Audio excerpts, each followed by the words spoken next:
नमस्कार, मैं हूं सुनील बॉबी और आप इस समय देखना शुरू कर चुके हैं अपना खास कार्यक्रम एजुकेशन एंड जॉब बुलेटिन यानी बिहार शिक्षा समाचार। आज है 26 दिसंबर 2024 दिन गुरुवार। तो आइए जानते हैं 26 दिसंबर की शिक्षा जगत की प्रमुख बड़ी खबरों को। सबसे पहले बात कर लेते हैं बिहार में शिक्षकों के ट्रांसफर को लेकर क्या है अपडेट। दोस्तों, बिहार में शिक्षकों का अब ट्रांसफर बिल्कुल तय हो गया है।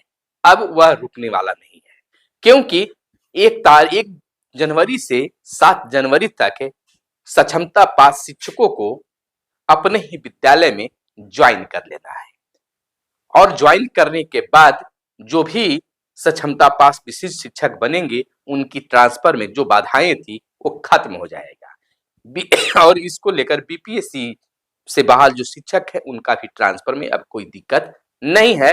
सरकार और विभाग की सहमति इस पर बन गई है। सभी, चाहे वह सत्ताधारी नेताजी हों या फिर शिक्षा विभाग के अपर मुख्य सचिव या शिक्षा विभाग के कर्मचारी, सभी का भी अब मानना है कि जितना जल्द हो सके शिक्षकों का ट्रांसफर कर दिया जाए ताकि वे अपने निश्चित जगह पर चले जाए जो लंबे समय से वो मांग करते आ रहे थे। तो आपको यह खुशखबरी देते हुए हमें भी खुशी हो रही है कि लंबे अरसे से शिक्षकों की मांग नए वर्ष 2025 में पूरी होने जा रही है। तो इन खुशी भरी खबर देने से दिया है, तो इस नाते एक मेरा विनम्र एक अपील है आप तमाम लोगों से, आग्रह है, विनय है, प्रार्थना है कि अगर अब तक किसी भी कारण से हमारे इस चैनल को आपने सब्सक्राइब नहीं किया होगा या आपको आपके मित्र नहीं कर पाए होंगे सब्सक्राइब, तो उन्हें भी सब्सक्राइब करवा लीजिएगा ताकि मेरा चैनल का एक बड़ा परिवार सामने दिखने लगे। दोस्तों, जहां एक तरफ बिहार के शिक्षकों को लेकर संशोधित नियमावली पेश की गई, उसको लेकर लगातार शिक्षक संगठन, शिक्षक आवाज उठा रहे हैं, लेकिन विभाग नहीं सुन रही है। लेकिन यह माना जा रहा है कि नए वर्ष में एक बहुत बड़ा, ट्रांसफर को मत मानिएगा, ट्रांसफर को छोड़ दीजिए, ट्रांसफर को छोड़कर एक बहुत बड़ी खुशखबरी शिक्षकों को मिल रहा है, चाहे तो वह नियोजित शिक्षक हो या फिर सक्षमता पास शिक्षक हो, उन तभी सभी लोगों को एक बड़ा खुशखबरी मिलने जा रहा है।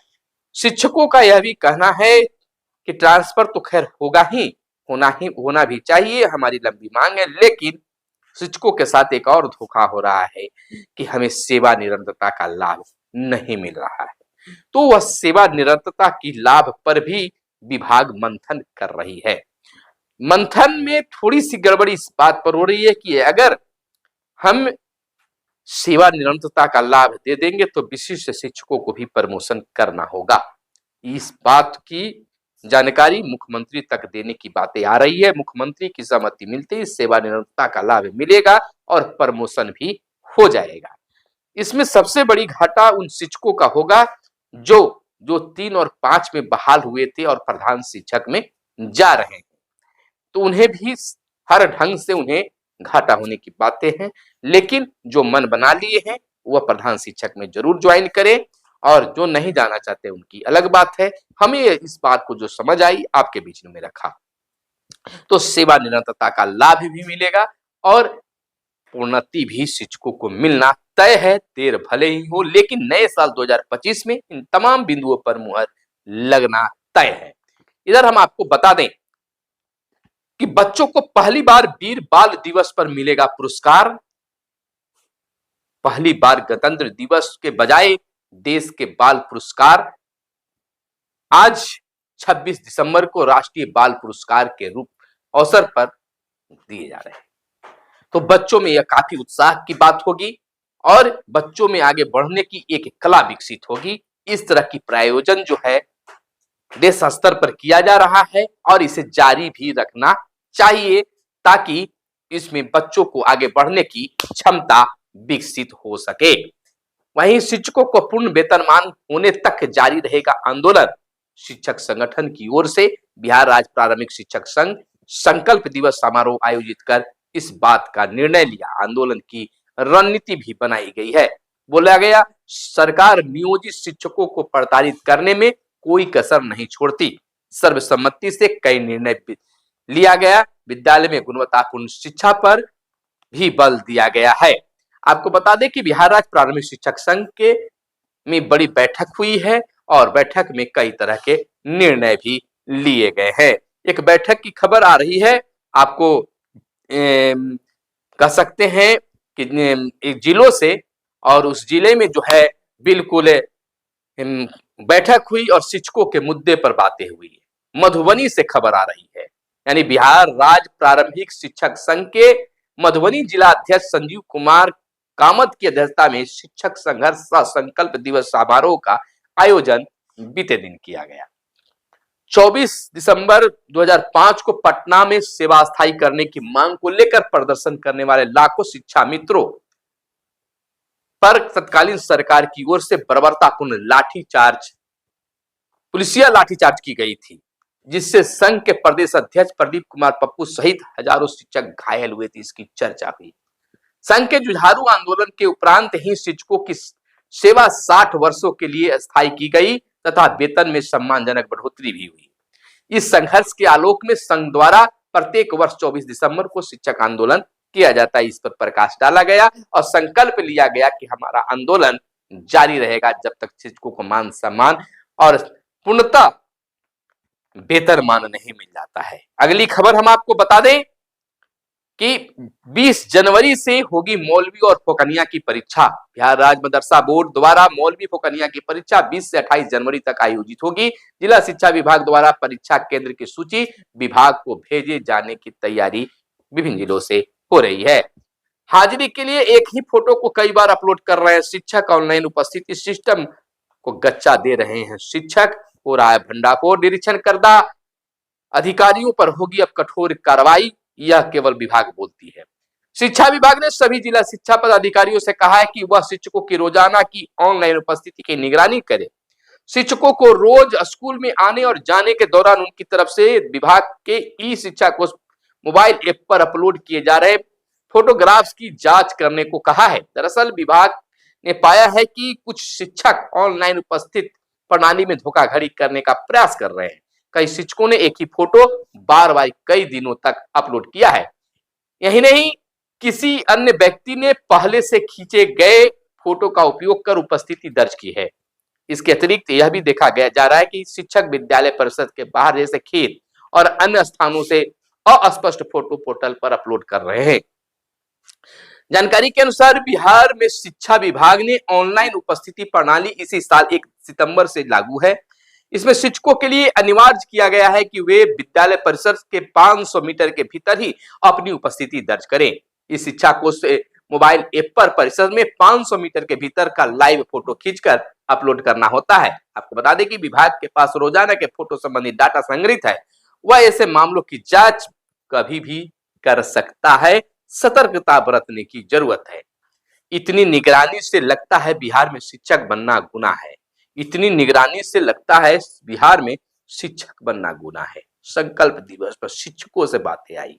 बिहार राज्य प्रारंभिक शिक्षक संघ ने यह बातें कही है। हाजीपुर से एक खबर आई है कि हाजीपुर शहर के कुशवाहा आश्रम परिसर में बिहार राज्य प्रारंभिक शिक्षक संघ के प्रदेश इकाई पटना के निर्देश के आलोक में वैशाली जिला इकाई द्वारा 19वां शिक्षक संघर्ष संकल्प दिवस का आयोजन किया गया। बैठक की अध्यक्षता जिला अध्यक्ष उत्कल कांत ने 24 दिसंबर 2005 के शिक्षा मित्र से लेकर वर्तमान समय में शिक्षकों की नियुक्ति और स्थिति एवं उसके संघ की महत्वपूर्ण भूमिका के बारे में विस्तार से चर्चा की गई। संघ के जिला सचिव पंकज कुशवाहा ने कहा कि किसी भी विभाग में संघ या संगठन सरकार को बुनियादी समस्या एवं समाधान का रास्ता दिखाता है, तो वहां पर क्या क्या संगठन के द्वारा किया गया है और आगे क्या करना है, शिक्षकों ने संकल्प लिया है। शिक्षकों पर इंटरनेट से लेकर पदाधिकारियों तक की निगरानी हो रही है। शिक्षकों ने कहा कि यह शिक्षा विभाग में क्या हो रहा है, हर तरफ से शिक्षकों पर दबाव, कैसे हम शिक्षक बने रहे। काफी घोर निंदा की गई। आगे की खबर हम आपको बता दें कि एमएलसी बर्जवासी बंशीधर बर्जवासी शुक्रवार को लेंगे शपथ, यानी कि तिरहुत स्नातक निर्वाचन क्षेत्र के नवनिर्वाचित एमएलसी वंशीधर बरजवासी शुक्रवार को शपथ ग्रहण करेंगे। बिहार विधानसभा में सभापति नवनिर्वाचित एमएलसी को शपथ दिलाएंगे। एमएलसी वंशीधर बरजवासी ने बताया कि शिक्षकों की समस्या को लेकर आंदोलन जारी रहेगा। शिक्षकों के साथ कई समस्याएं हैं, इनका समाधान भी होगा। शपथ ग्रहण कार्यक्रम में बड़ी संख्या में शिक्षक पटना आने वाले हैं। आपको बता दें कि शिक्षा कोष ऐप पर तकनीकी गड़बड़ी से गुरुजी परेशान हैं। हजारों शिक्षक करते हैं ऐप का उपयोग, शाम की हाजिरी दर्ज करना मुश्किल हो जाता है। शिक्षक व्याकुल हो जाते हैं कि दिन भर तो ठीक ठाक रहा और शाम को स्कूल से घर जाने के क्रम में ही ऐप में गड़बड़ी हो जा रही है। इस परेशानी से शिक्षक को गुजरना पड़ता है। आपको बता दें कि शिक्षकों को बीते मंगलवार को कह सकते हैं बड़ी परेशानी का सामना करना पड़ा। इस शिक्षा कोष ऐप में अचानक तकनीकी समस्या उत्पन्न हो गई। यह समस्या उस समय आई जब दोपहर बाद शिक्षकों को शाम की हाजिरी दर्ज करनी थी। सुबह की हाजिरी समान रूप से दर्ज हो गई, लेकिन दोपहर बाद ऐप में अचानक अपडेट करने का विकल्प आ गया। जैसे ही शिक्षकों ने ऐप को अपडेट किया, सर्वर पर लोड बढ़ गया और ऐप ने काम करना बंद कर दिया। इस तरह की बहुत परेशानियां हो रही है।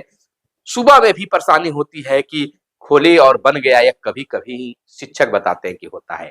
इधर सक्षमता उत्तीर्ण वालों की काउंसलिंग 30 से, दूसरी सक्षमता परीक्षा उत्तीर्ण शिक्षक अभ्यर्थियों की काउंसलिंग 30 दिसंबर से होगी। तो इसको लेकर विभाग कार्य कर रही है और 30 दिसंबर से सक्षमता 2 की काउंसलिंग होगी। इधर पुरुष शिक्षकों को दे दिया मातृत्व अवकाश का लाभ। पूरे देश स्तर पर इस खबर को वायरल हो रहे हैं। यह खबर दिखाया जा रहा है, अजब गजब की बातें हैं। जहां शिक्षक की गलती है वहां पदाधिकारी भी इसको नजरअंदाज किए तब तो लिए, लेकिन कार्रवाई किस पर होगी? शिक्षक पर होगी। यह बिल्कुल तय है। यह है बिहार का शिक्षा विभाग। बीपीएससी बापू केंद्र की रद्द परीक्षा 4 को। आयोग ने कहा पूरी प्रारंभिक परीक्षा रद्द नहीं होगी। तो लगातार इसको लेकर बड़ा बिहार में चर्चा का विषय बना हुआ है। इधर 70 शिक्षकों के भरोसे सिवान जिले के 11 संस्कृत विद्यालय चल रहे हैं। शिक्षा के अधिकार अधिनियम को समान विद्यालयों में सरकार लागू करने के लिए कृत संकल्पित दिख रही है। शिक्षकों की बहाली को प्राथमिकता दी जा रही है। यही संस्कृत विद्यालयों में नामांकित बच्चों के भविष्य की चिंता सरकार द्वारा नहीं की जा रही है। सिवान जिले में संचालित संस्कृत विद्यालयों का हाल बेहाल है। इस पर भी सरकार को सुध लेनी चाहिए। विद्यालय सहायक और परिचारी नियुक्ति को नई नियमावली बनेगी। डीएम की अध्यक्षता में कमेटी गठन का प्रस्ताव। 7,500 पदों पर इनकी की जानी है नियुक्ति। विद्यालय सहायक एवं विद्यालय परिचारी की नियुक्ति के लिए शिक्षा विभाग नई नियमावली बनाएगी। इसके आधार पर ही आगे इसकी नियुक्ति की जाएगी। इसके लिए जिला स्तर पर जिलाधिकारियों की अध्यक्षता में कमेटी गठन का प्रस्ताव है, यानी कि इसकी बहाली आगे की जाएगी। कनीय से कम वाले वरीय शिक्षकों का वेतन बढ़ेगा। विभाग का आदेश, मूल वेतन में विसंगति दूर होगी। 2021 को वेतन में 15% की वृद्धि भी की गई थी। बिहार में वैसे नियोजित शिक्षकों और पुस्तकालय अध्यक्षों का मूल वेतन बढ़ेगा जिनका वेतन निर्धारण उनके जूनियर से भी कम हो गया है। ऐसे शिक्षकों, पुस्तकालय अध्यक्षों के वेतन में हुई विसंगति बहुत जल्द दूर होगी। इसको लेकर शिक्षा विभाग ने नियोजित इकाइयों के अध्यक्षों और सचिवों को दिशा निर्देश जारी किया है। इधर ऑनलाइन उपस्थिति में छेड़छाड़ करने वाले शिक्षकों पर अब बड़ी कार्रवाई होगी। धोखाधड़ी करने वाले शिक्षकों के मामले की अब होगी तकनीकी जांच। शिक्षा विभाग बिहार सरकार ने सभी जिलों को दिया है खास आदेश। अगर आप शिक्षक हैं और गड़बड़ करते हैं इस शिक्षा कोष पोर्टल में हाजिरी बनाने को लेकर, तो आप पर कार्रवाई अब तय है। वेतन भी बंद होगा, कार्रवाई भी होगी बहुत जल्दी, क्योंकि इस शिक्षा कोष को लेकर शिक्षा विभाग की जग हसाई हो रही है। इधर हम आपको बता दें, अगली खबर यह निकल कर आई है कि नियोजित शिक्षकों का ट्रांसफर जो है अब जनवरी महीने में बिल्कुल होकर ही रहेगा। यह आप निश्चिंत हो जाइए। और अब मान लीजिए अब आपको उलटफेर नहीं होगा। इसकी पूरी तरह से बातें अब शिक्षा विभाग में चल रही है। सभी एक तरह से बात अब कर रहे हैं कि बहुत जल्द इनकी ट्रांसफर कर दी जाए, जितना जल्द हो सके। तो बस आपकी जल्द ट्रांसफर होगी। तब तक के लिए हमें दीजिए इजाजत। मिलते हैं फिर अगले वीडियो में। धन्यवाद। जय हिंद, जय भारत, वंदे मातरम।